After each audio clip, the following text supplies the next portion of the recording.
Three of Us Aren't Real, Part 2, 9:03 a.m. I woke with my hand around my throat. 18 marks. I grabbed the recorder. The final seconds were there. Dad, Emily, my death. Then beneath the screaming, scratch, scratch, scratch. I replayed it. Again, the scratching started before Dad killed me. I went into the bathroom. Empty. Mirror, window. Nothing. I pressed my palm to the glass. Cold. Who are you? No response. I checked the timestamps on my recordings. Something bothered me. The scratching I'd heard when I first woke up had sounded exactly like the scratching during my death. Same rhythm. 3 long scrapes, pause, 2 short. I found the first recording. Played them together. Identical. Not similar, identical. The house wasn't just resetting, it was overlapping. Sound from one loop was bleeding into another. I looked at my fingernails. Short. Dad's were short. Mom's were short. Emily. Long acrylic nails. My stomach turned. The person scratching from inside the bathroom in the loop before my first remembered morning wasn't me. It was Emily. Which meant Emily had been trapped in there before I ever started counting my deaths. I ran to my desk. 15 marks. Then 16, 17, 18. I knew the last 3. Mom killed me. Mom killed me. Dad killed me. That meant when I woke with 15 marks, I hadn't necessarily died 15 times. The marks were already there. I had assumed they belonged to me because they were on my arm. That was all. I stared at the groups. 5, 5, 5. Emily's words came back. They get 5 resets. Mom, Dad, Emily. 3 people, 5 each, 15. No. I opened every recording. Some files were older than my first remembered loop. The voices weren't mine. One contained Mom crying, "I don't know if you're really Richard." Another had Dad, "Linda, don't answer her again." Another, Emily, "Dad, please let me out," then scratching. I sat on the floor. The 15 marks weren't a record of my deaths. They were a record of theirs. Mom had gone through her loops. Dad had gone through his. Emily had gone through hers. And now it was my turn. I hadn't been trapped here for 16 lives. I was the last person in the family to enter the game. My family had already lost. I found Mom in the kitchen. She was humming. Pancakes, coffee, normal. I stood in the doorway. She smiled. "Morning, honey." "Did you die?" The smile disappeared. "What?" "Before today. Did you die in this house?" She stared. Then something happened I wasn't expecting. She cried. Not monster tears. Not black blood, just tears. I don't know. My anger faltered. Mom looked down at her hands. "I have dreams." "What kind?" "You screaming." She swallowed. "Your father on the floor." "Do you remember dying?" She whispered. "Yes." I stepped backward. Mom looked at me. "Noah, what am I?" I couldn't answer. Her face remained human. "I remember holding you the day you were born." My throat tightened. "I remember you hated peas." "I remember the first time you called me from college because you were drunk and didn't know where your dorm was." "Stop!" "I remember being your mother." "Stop!" "Does remembering count?" I left. Because I didn't know. The next problem was worse. Who had written the warnings? I compared my arm to Emily's. Same wording, same order, same strange abbreviation in one note. Conned instead of condition.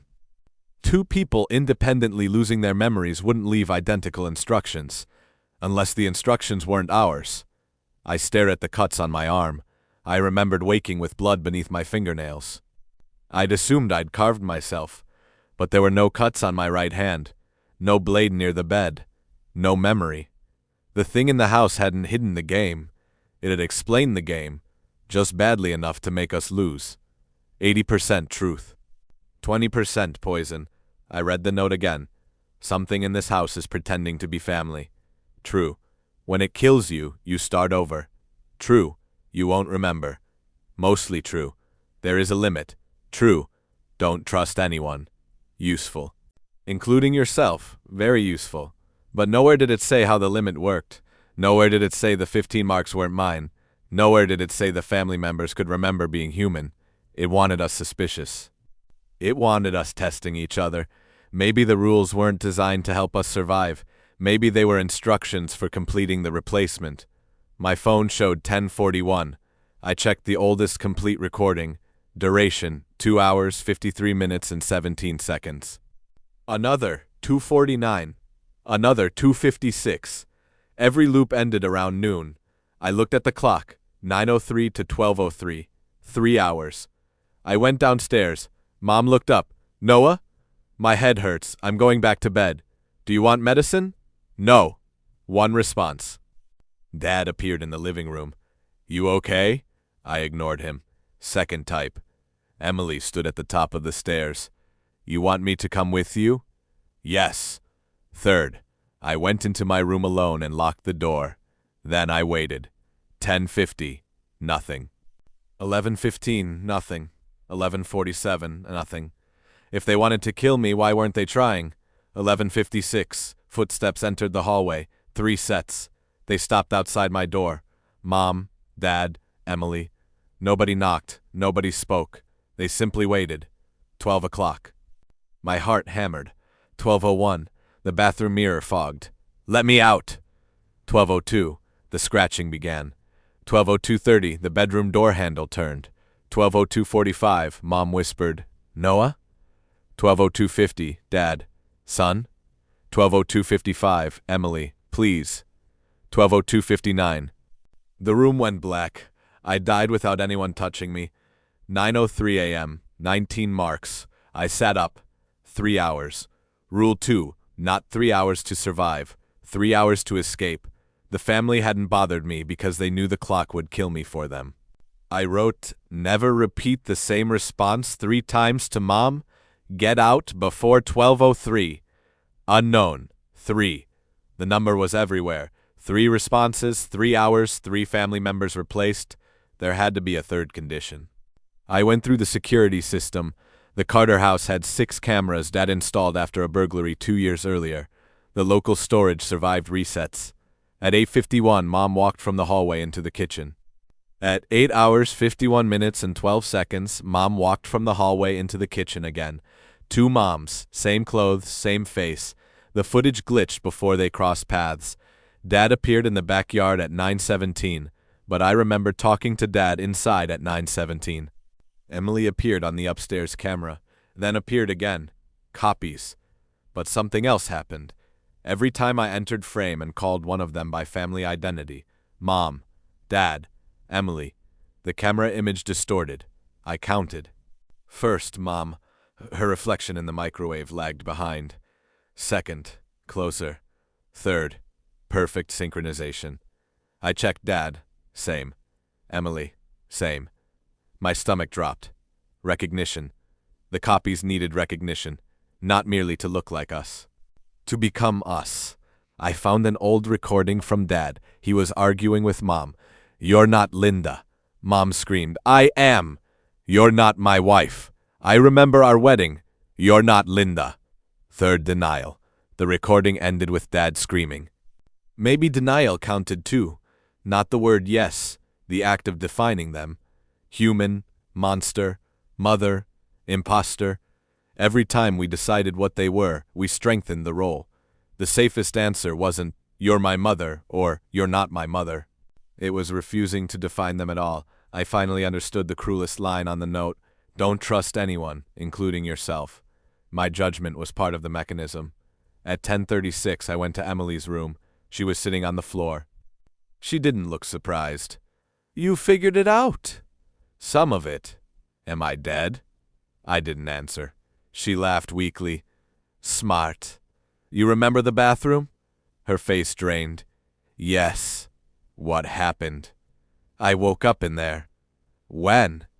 I don't know. Before my loops. Yes. You scratched the door. Her eyes filled. I thought Dad was outside. Was he? I don't know. What killed you? Emily looked at her hands. I did. I frowned. What? There was something behind the mirror. My skin prickled. It looked like me. She continued. It told me the only way out was to break the glass. Did you? Yes. What happened? I remember glass. She touched her throat. Then I woke up in bed. How many times? 5. The numbers sat between us. What happened after the 5th? Emily whispered. I woke up and wasn't afraid anymore. I didn't move. I knew I should have been. She cried silently. I looked at the cuts on my arm and understood them, but they felt like someone else's instructions. Are you Emily? She almost answered, then stopped. Don't ask me that. Good, she understood. I remember being her, she said. That's different. Is it? I don't know. Neither do I. For the first time since waking up, I wasn't looking at a puzzle. I was looking at my sister, or something with every memory my sister had ever made. And I didn't know whether the distinction mattered to her. It mattered to the rules. That was enough. What's behind the mirror? Emily wiped her face. Another house. What? Not another place. Another version. Can I get out through it? I couldn't. You were trying from the wrong side. She looked at me, the bathroom scratching. Let me out. Maybe every loop overlapped there because the mirror was a seam. I stood. Emily grabbed my wrist. Noah. I looked at her. She didn't say stay. Didn't say don't go. Smart. Instead, if you get out, don't come back for us. I couldn't tell whether that was my sister protecting me or the monster manipulating me. So I said nothing. Dad was waiting outside. You talked to her? Not a question. I walked past. He followed. Noah? I kept moving. Whatever she told you. I turned. Why do you remember teaching me to drive? Dad stopped. What? You're not supposed to be able to. I don't understand. If you're a copy, why do you remember? His face hardened. Who said I'm a copy? I didn't answer. Dad stepped closer. I remember you almost putting the truck through Mrs. Rebelshaus lair. Donnelly's fence. I swallowed. You cried because you thought I'd never let you drive again. Stop. I remember telling you accidents aren't the same as choices. Stop. I remember everything. His voice broke. So if something in this house rebuilt me with all of that, what exactly do you want me to call myself? Trap. Not necessarily deliberate, but still a trap. I said, I don't know. Dad nodded slowly. That makes 2 of us. Then he walked away. That frightened me more than if he'd transformed. At 11:21, I took a hammer into the bathroom. The mirror reflected me. I touched the glass. Emily? Nothing. I struck it. The hammer bounced off. No crack. Again. Nothing. The window still wouldn't open. I examined the frame. Dad and I had installed this mirror. I remembered the screws. 4 metal clips. I removed them. The mirror remained attached. I wedged the screwdriver behind it. The glass flexed. Behind it was darkness. Not drywall. Space. I pulled harder. The mirror came away from the wall. There was another bathroom behind it. Same dimensions, same sink, same shower, but older. The paint was yellow. The light flickered, and on the floor lay a body. Emily. Real Emily. Or previous Emily. Her fingers were bloody, her acrylic nails broken. She was curled beside the door. I stepped backward. Her head moved. Noah? I couldn't breathe. She crawled toward me. Help me. The Emily behind me in the hallway screamed. Don't! I turned. She stood in the bathroom doorway. 2 Emilys, one behind the mirror, one in my house. The one behind the mirror reached toward me. Let me out. The words from the glass. I looked at the clock. 11:27. I needed to choose. Except choosing was exactly what the house wanted. I didn't say which Emily was real. I climbed through. Cold. That was the first difference. The other bathroom was freezing. The Emily on the floor vanished as soon as my feet touched the tile. The mirror behind me showed my normal bathroom. My Emily stood on the other side. She didn't follow. I walked into the hallway. The house was empty. No mom, no dad, no Emily. The clocks read 8:57, 6 minutes before my reset. I went downstairs. Breakfast ingredients sat untouched. TV off. Front door open normally. I almost ran through it, then stopped. Outside wasn't outside. Beyond the doorway was my bedroom, 903. My own sleeping body lay in bed. The 15 marks were already carved into its arm. A figure stood over me, tall, thin, no face. It held a small blade. I watched it carve the final line into my skin. Don't trust anyone, including yourself. My sleeping body twitched. The figure leaned close and spoke in my voice. 15. I understood. This wasn't another physical house. It was the space between loops. I had found the thing writing the rules. It turned toward me. Its face changed. Mom, Dad, Emily, me. Then blank. You're early, it said. I raised the hammer. It smiled with my face. You always think violence is the answer at this point. How many times have I been here? This is your fourth. 19 marks. 15 before me. 4 mine, exactly. You killed them. It tilted its head. They killed themselves. Bullshit. I gave them rules. False rules. Incomplete rules. Same thing. No. It stepped toward me. A lie removes choice. An incomplete truth creates it.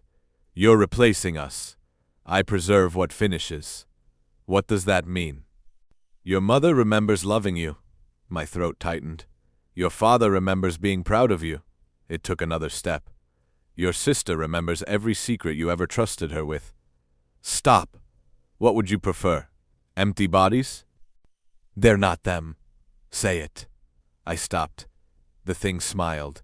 It wanted me to define them. Monster, copy, family, any identity. 3 confirmations. I lowered the hammer. I don't know what they are. The smile vanished. For the first time, I'd surprised it. Behind me, the sleeping version of myself began waking. 903 approached. The figure said, You have 46 minutes. To do what? Choose. I thought I had 3 hours. You did. What happens at noon? You finish. Become what? Its face became mine. Certain. Then the bedroom alarm rang. The world tore apart. End part 2. 3 of us aren't real. Part 3. I landed on my bathroom floor. 11:18. The mirror snapped back into place. 45 minutes. I knew the exit now. Not the front door, not a window. The seam. But I had to open the version of the house where the outside still existed. I needed to get through before 12:03. Mom was standing in my bedroom. I hadn't heard her enter. Noah. I froze. She looked exhausted. I know you're leaving. I said nothing. She saw the loosened mirror. Is that how? Silence. Mom laughed softly. You always were stubborn. She sat on my bed. No request. No trap I could see. Can I tell you something? That was a request. First. No. Mom nodded, then told me anyway. When you were 5, you got lost at the county fair. I closed my eyes. You were gone 7 minutes. Don't. I thought you were dead. Mom. Second identity confirmation? I stopped myself. She looked at me. I found you eating cotton candy with a police officer. You weren't scared at all. I remembered. I was furious with you. She smiled. Then I held you so hard you complained you couldn't breathe. Tears filled my eyes. She whispered, If those memories belong to a monster now, I'm sorry. I couldn't answer. She stood. I won't ask you to stay. Then she left. 11:24. Dad came next. Of course he did. He stood in the doorway. Your mother talked to you. I kept working on the mirror. Noah. Silence. Look at me. Request. I didn't. Dad sighed. I spent my whole life telling you not to run from hard decisions. I pulled another clip free. This isn't a decision. What is it? A trap. Maybe. I finally looked. Dad's eyes were wet. Then don't let us be the reason you lose. He stepped aside. No attack. No transformation. I hated the house for making kindness suspicious. 11:31. Emily was last. She sat on the bathroom counter while I worked. Do you remember Lake Michigan? I nodded.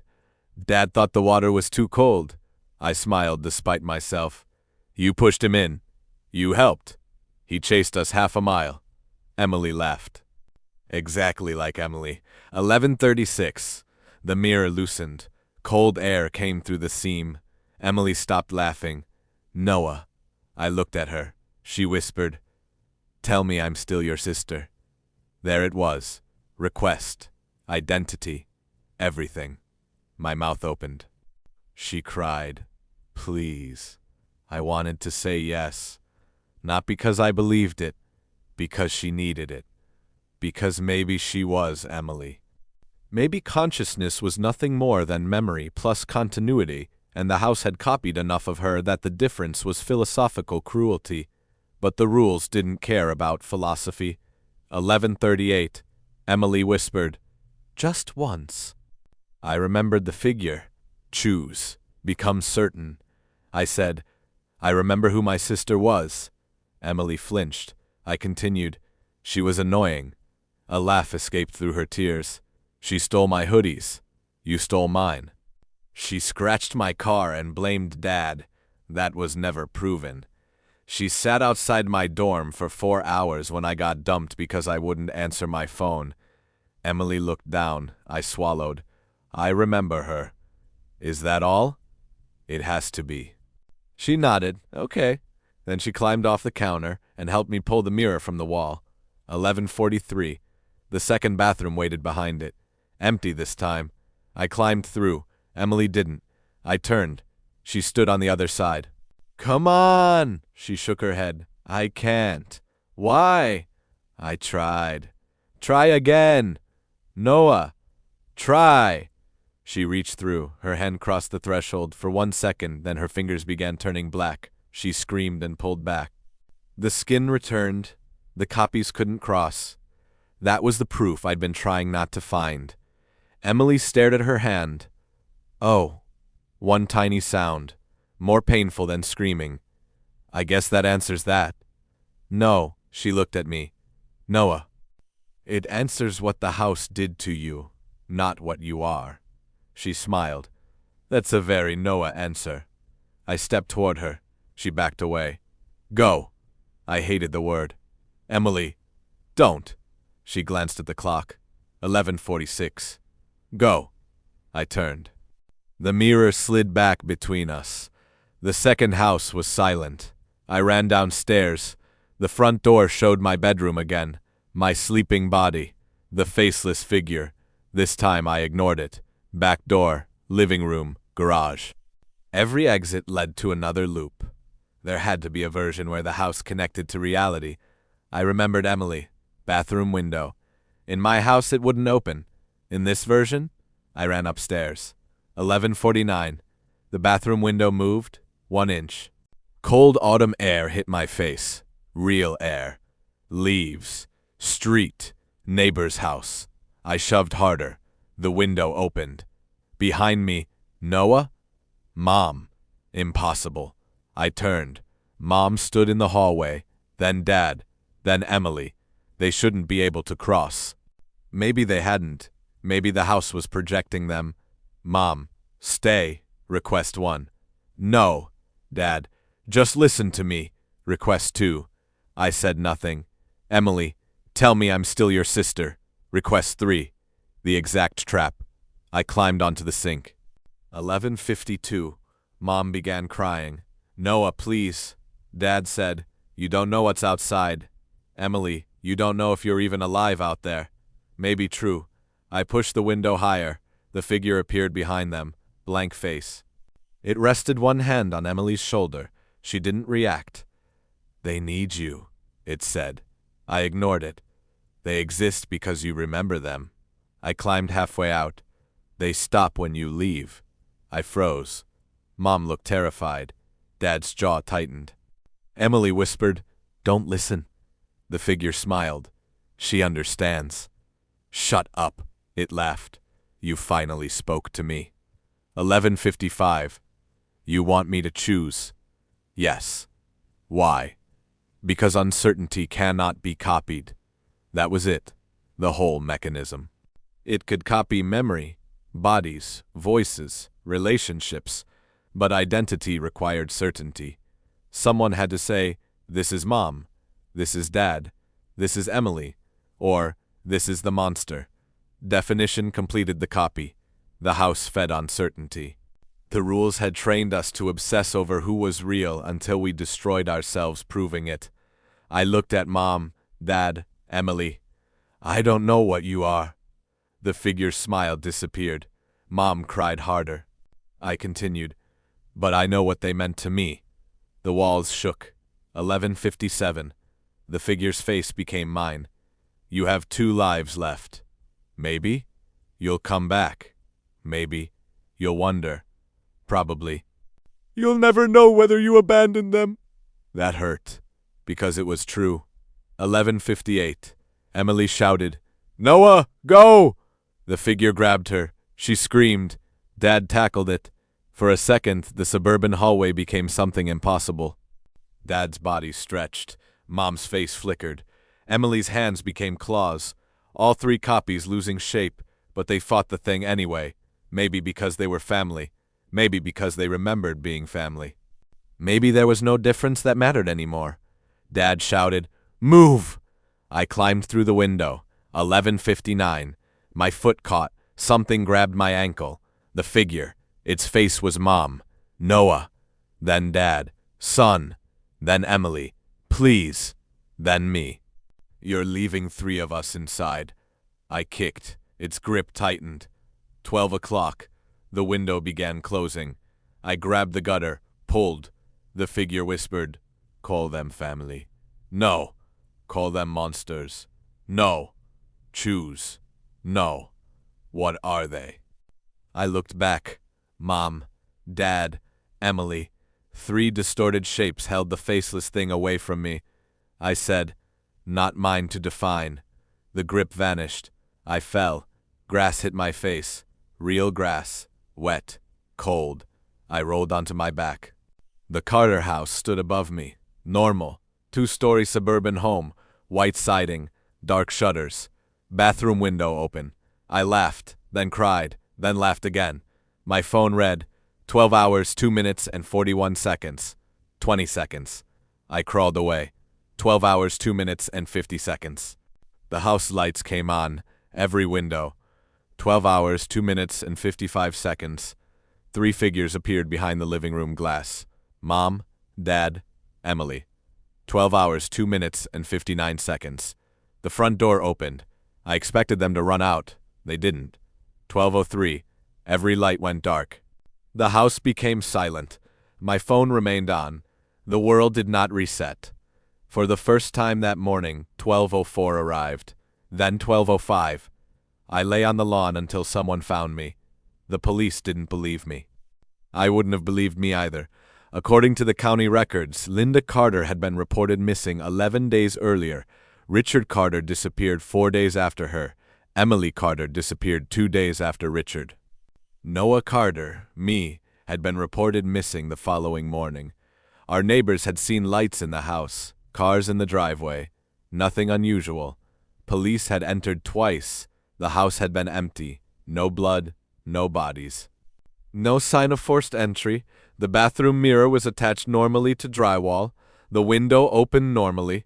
My parents' bedroom looked untouched. Emily's room looked as though she'd left for work and planned to return that evening. They found my recordings. Most were corrupted. The few that worked contained only my voice. No Mom, no Dad, no Emily. Even when I remembered them speaking. On the security footage, there were no doubles. Only me. Walking through an empty house, talking to empty rooms, handing imaginary plates to people who weren't there, opening doors for no one. At 10:13 on one video, I stood in the garage talking for 11 minutes, alone. At 10:37, I entered Emily's room, closed the door, argued with empty air, then opened it and screamed as if someone were killing me. The footage cut. Next timestamp, 9:03 a.m. Same date. Impossible. Detectives stopped asking me about the recordings after that. Doctors asked different questions. Stress, memory, hallucinations, trauma. I answered what I could. I never told them about the figure. I never told them about the 3 rules. And I never called the people in that house monsters. 6 weeks later, I moved back to Wexler. Different dorm, different room, no attached bathroom. I requested that specifically. My arm healed. The marks faded slowly. 19 scars. 15 for them. 4 for me. Sometimes I wondered whether I'd calculated it wrong. Sometimes I wondered whether that was the point. Uncertainty followed me everywhere, but uncertainty also kept me alive. I stopped trying to decide whether the things in the house had been my family. Maybe they weren't. Maybe they were. Maybe a perfect copy of love still counted as love. Maybe it didn't. I learned to live without the answer. Until November 18th, 2:13 a.m. My phone vibrated. Unknown number. A photograph. The Carter house. Taken from the street. Bathroom window upstairs. 3 people stood behind it. Mom, Dad, Emily. My hands began shaking. A message appeared. You left 3 of us inside. I didn't respond. Second message. We only need you to call us family one more time. I turned the phone face down. It vibrated again. Audio attachment. 3 seconds. I didn't play it.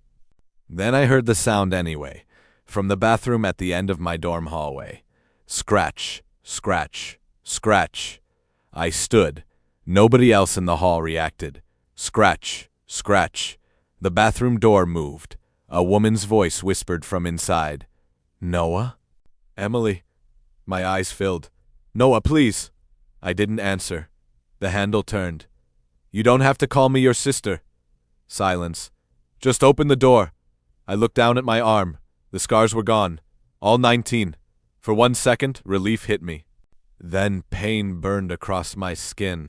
A fresh line appeared, not cut by a blade. It opened by itself. 1 vertical mark. Then words slowly formed beneath it. Welcome home. The bathroom door opened 1 inch. Darkness beyond it. Emily whispered, Noah? I backed away. The door opened farther. A hand appeared around the edge. Long, pale blue acrylic nails. Scratch, scratch, scratch. I ran, and this time I didn't need a rule to tell me why. End. 3 of us aren't real. I woke up with blood under my fingernails and 15 cuts on my left arm. For several seconds, neither of those things frightened me. What frightened me was that I didn't know where I was. I was lying in a twin bed beneath a gray comforter. Morning light leaked through half-closed blinds. A Wexler University sweatshirt hung over the back of a chair. There were old baseball trophies on a shelf, a faded concert poster above the desk, and a photograph of 4 people smiling beside a lake. Then the room clicked into place. My room. Not my dorm room, my old bedroom in my parents' house. Home. I was Noah Carter, 21 years old, junior at Wexler, home for fall break. Mom was Linda, Dad was Richard, my older sister was Emily. I knew all of that. What I didn't know was why I was home. I couldn't remember driving here. Couldn't remember dinner last night, couldn't remember going to bed. The digital clock on my nightstand read 9:03 a.m. My left arm burned. I pulled back my sleeve. There were words carved into the skin between my wrist and elbow. Not written in ink, carved. Some cuts were fresh enough to shine red. Others had already begun to scab. I read them twice before their meaning reached me. Something in this house is pretending to be family. When it kills you, you start over. You won't remember. Below the warning were 15 short vertical marks. I counted.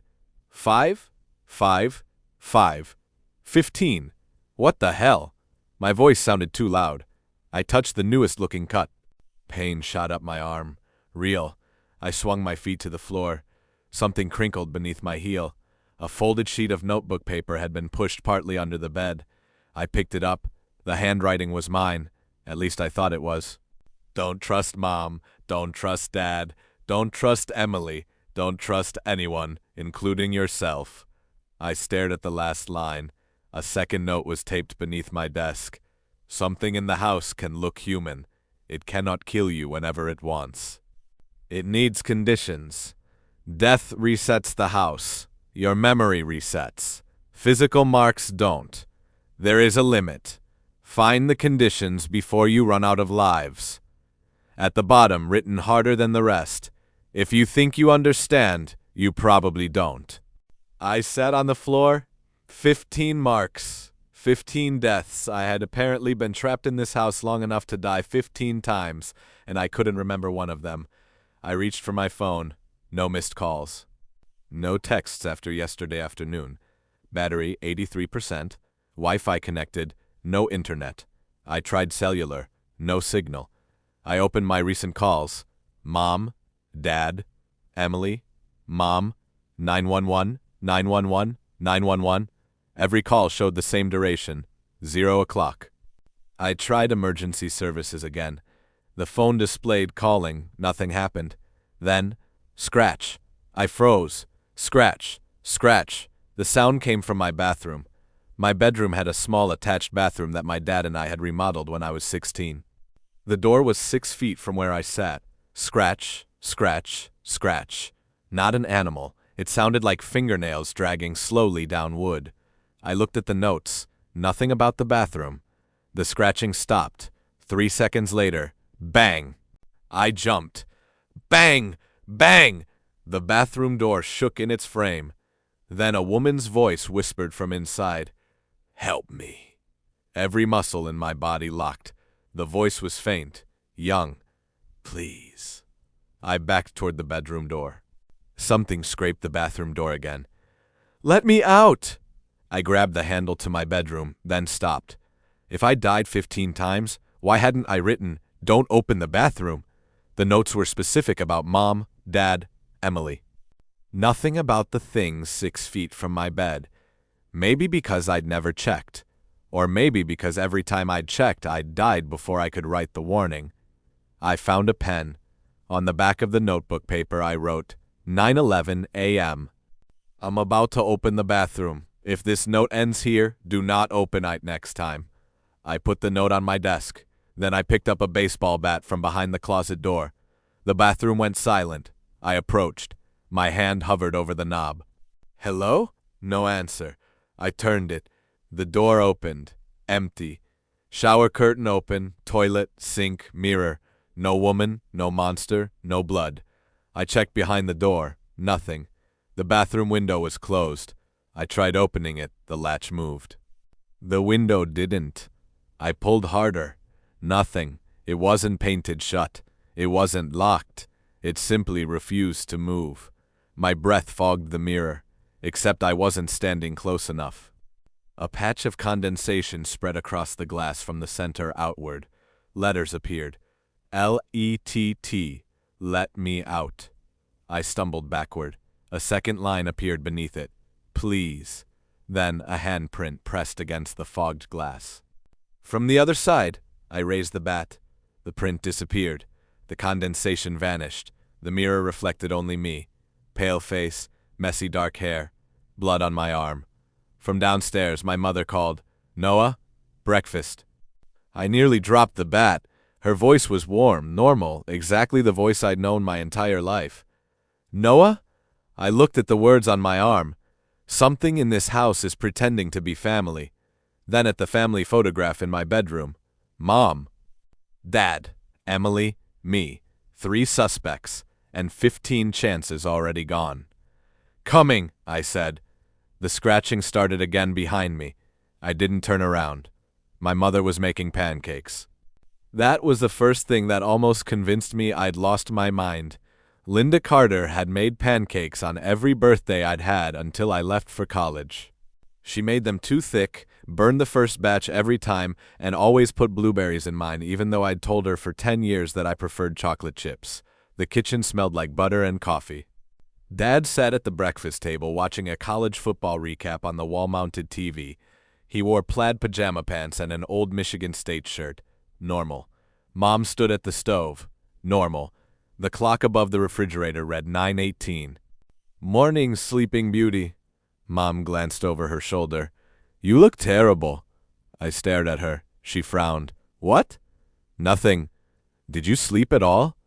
"I don't know." She laughed. "Well, that's reassuring." Dad looked over. "Morning." "Morning. You sick?" "No. You look sick." Thanks. He went back to the TV. I looked toward the hallway. Where's Emily? Still asleep, probably, Mom said. Did she come home last night? Mom turned. She lives here. I knew that. Didn't I? Emily was 24. She had moved out after college. No, she'd moved back after breaking up with someone. What was his name? Chris? Caleb? I couldn't remember. Mom held out a carton. Can you put the orange juice on the table? I stared at it. A request. My note said the thing couldn't kill me whenever it wanted. It needed conditions. Was this one? Mom lifted an eyebrow. Noah? Yeah. I took the juice. Nothing happened. I put it on the table. Mom turned back to the stove. Dad watched television.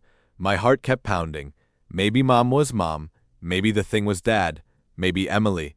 Maybe there wasn't a thing at all and I had carved conspiracy theories into my arm during some kind of breakdown. Mom said, grab 3 plates for me? Second request. I looked at her. She smiled. What? Nothing. I opened the cabinet. 3 plates. Put them down. Nothing. Mom flipped a pancake. Would you taste this syrup? I think it might have gone bad. Third request. Something inside me tightened. No. Mom stopped. The spatula remained beneath the pancake. Dad's television continued. A sportscaster laughed.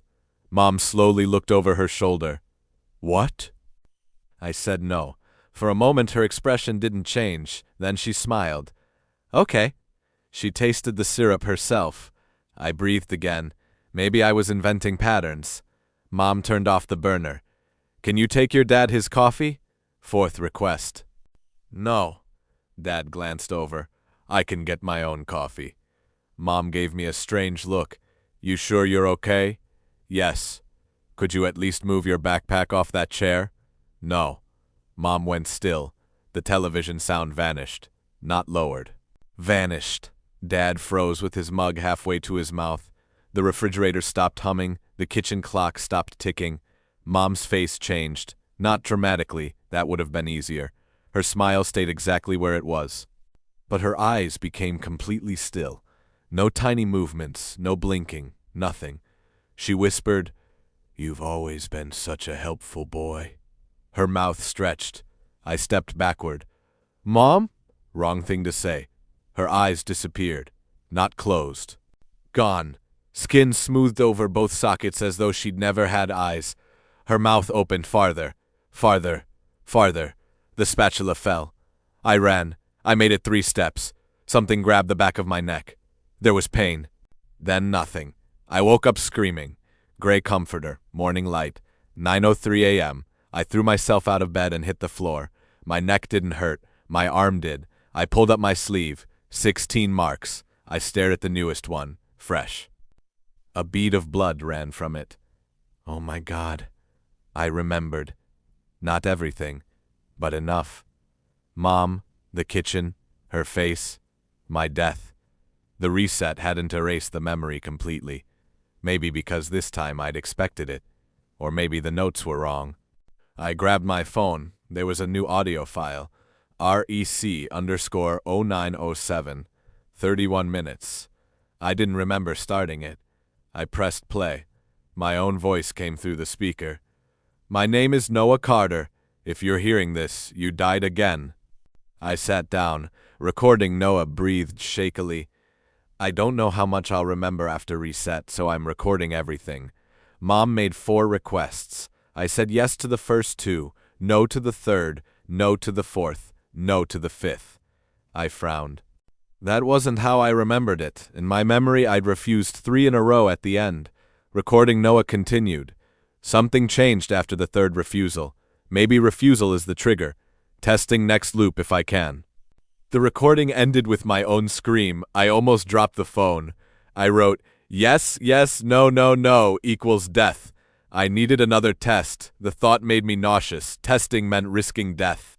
But apparently I'd been doing that for 15 loops already. I had no better option. Downstairs, Mom called, Noah, breakfast. Exactly the same tone, same timing.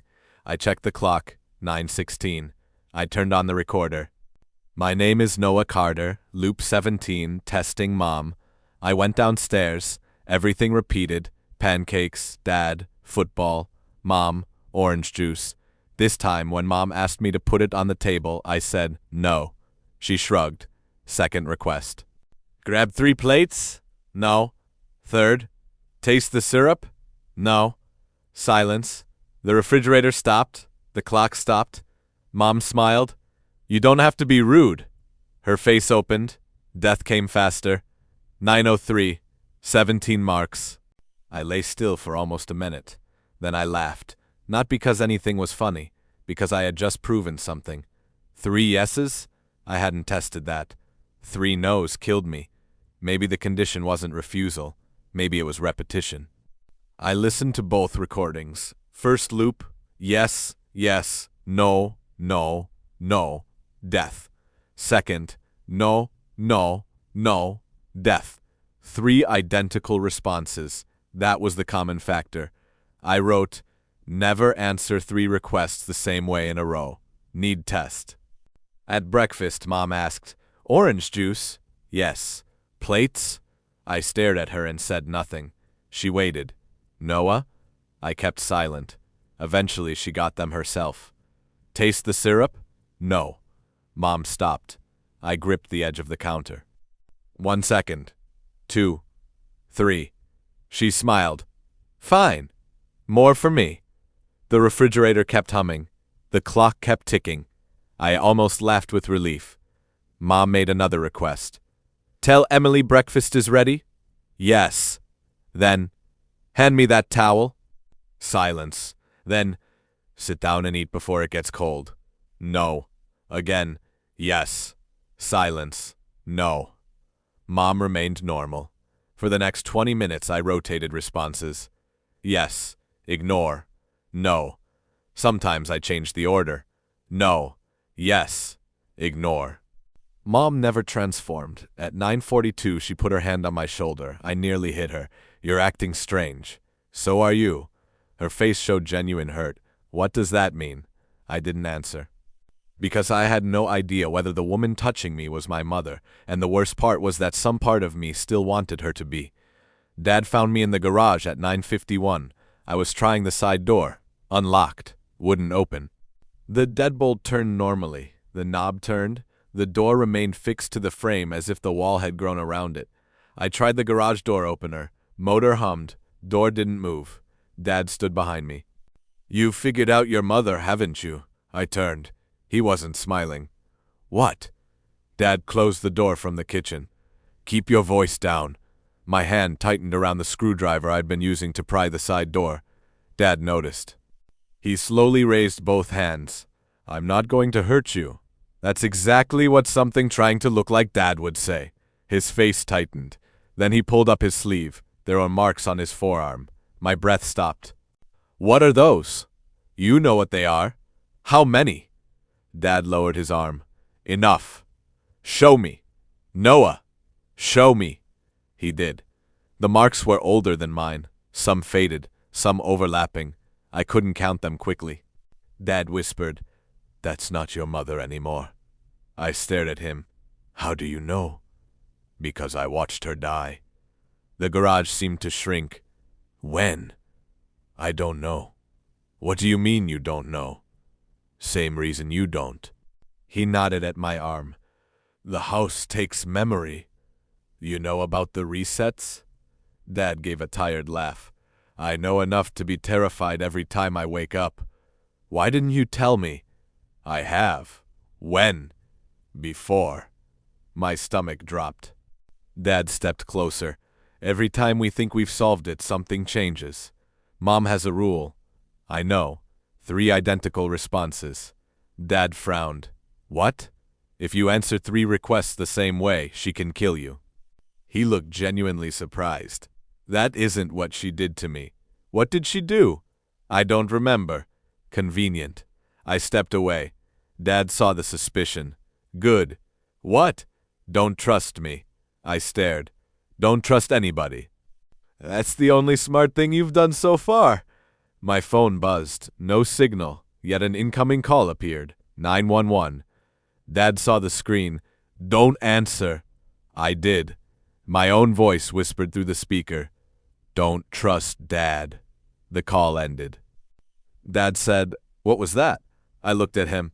Nothing. He knew I was lying. He didn't push. That made me trust him more, which made me trust him less. At 10:08, Dad and I tested the front door.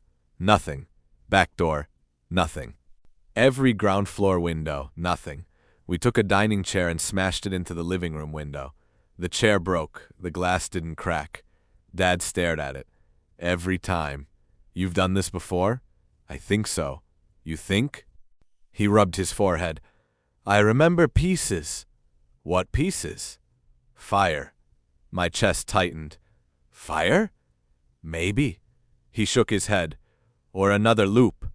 I remembered the bathroom, the woman begging. "Have you ever heard scratching upstairs?" Dad's face changed. "No." "You're sure?" "Yes." "Too fast." "What's in my bathroom?" "Nothing." Again, too fast. "You know something." "Noah." "What?" Dad looked toward the stairs. "Stay away from Emily." "Why?" He didn't answer. That was enough. I went upstairs. Emily's bedroom door opened before I knocked. A hand grabbed my shirt. She yanked me inside, locked the door. "Are you insane?" I stumbled backward. Emily Carter looked exactly like my sister. Long brown hair, black leggings, oversized college sweatshirt, and long pale blue acrylic nails. Scratch, scratch, scratch. She tapped one against the lock. My stomach tightened. "Why were you downstairs with him?" "Dad?" "Don't call him that." "What?" Emily lowered her voice. "Mom and Dad are both gone." I stared. "What do you mean, gone?" "You know exactly what I mean." "No, I don't." "Yes, you do." She pulled up her sleeve. Words had been carved into her arm. "Something in this house is pretending to be family. When it kills you, you start over. You won't remember." I felt cold. The wording was almost identical to mine. Below it were marks. "Where did you get those?" "Same place you got yours." "Who wrote them?" "I did." "You remember doing it?" Emily hesitated. "No." I looked at her. She realized the problem. "But it's my handwriting." "Mine are mine too." "Exactly." "That doesn't prove anything." Her jaw tightened. "You think I'm one of them." "I think I woke up with a note telling me not to trust you." "So did I." "Show me." She opened a drawer, a folded note. "Don't trust Mom. Don't trust Dad. Don't trust Noah. Don't trust anyone, including yourself." My skin prickled. Same structure, same last line. I held my note beside hers. Even the spacing looked similar. Emily whispered, "They get 5. "What?" "5 resets." "How do you know?" "I figured it out." "How?" "I don't remember." "That doesn't sound like figuring it out." "I left myself evidence." "Where?" "Gone." "Convenient." She stepped toward me. "I watched Mom change." "So did I." "I watched Dad kill me." I stopped. "How?" "He got me to open a door." The hallway floor creaked. Emily's eyes widened. Then Dad's voice came through the door. "Noah?" Emily put a finger to her lips. "Noah, open the door." I looked at her. She shook her head. Dad knocked. "She's lying to you," Emily whispered. "That's not Dad." Dad said, "When you were 8, you broke my watch because you wanted to see the gears inside." I stared at the door. Dad continued, "You hid the pieces under the porch because you thought I'd be mad. I told your mother I'd lost it at work. I remembered. No one else knew." Emily whispered, "They get the memories." "How do you know?" "Because Mom knew things too." Dad knocked again. "Noah, don't listen to her." Emily grabbed my wrist. "Please." Dad said, "Open the door." First request. I remembered Mom's rule. No. Silence. Yes. Could the same pattern work? No. Dad stopped knocking. Emily stared. "What are you doing?" "Testing something." Dad, "Open the door, Noah." Second. I said nothing.